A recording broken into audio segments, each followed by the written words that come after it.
नमस्कार, आप देख रहे हैं भारतीय नायक और मैं हूं आपके साथ वैशाली। दिल्ली की राजनीति में बदलाव। बीजेपी ने 1993 में किया था बहुमत, कांग्रेस ने 2013 तक किया था शासन, आपने 10 सालों से किया है शासन।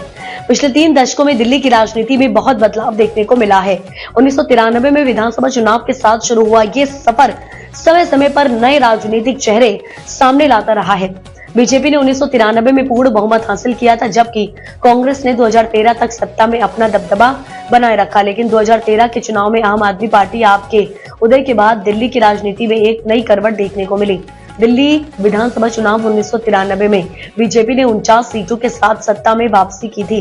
इस चुनाव में कांग्रेस को 14 सीटें मिली थी, जबकि अन्य पार्टियों और स्वतंत्र उम्मीदवारों को 7 सीटें मिली। ये चुनाव एक महत्वपूर्ण मोड़ था, जब दिल्ली की राजनीति में बीजेपी ने कांग्रेस को पीछे छोड़ते हुए पूर्ण बहुमत हासिल किया था।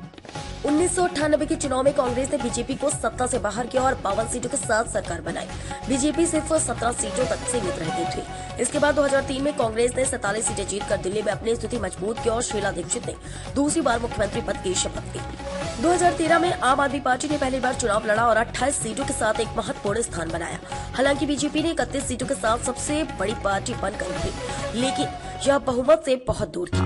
कांग्रेस के समर्थन से आपने सरकार बनाई, लेकिन यह सरकार सिर्फ 49 दिनों तक ही चल पाई। 2015 के विधानसभा चुनाव में आम आदमी पार्टी ने दिल्ली की राजनीति में इतिहास रच दिया। पार्टी ने 70 में से 67 सीटें जीतकर बहुमत प्राप्त किया।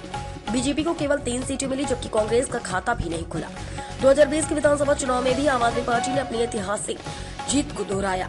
आपने 62 सीटों के साथ दिल्ली में फिर से सत्ता बनाई, जबकि बीजेपी मात्र 8 सीटों तक सीमित रह गई।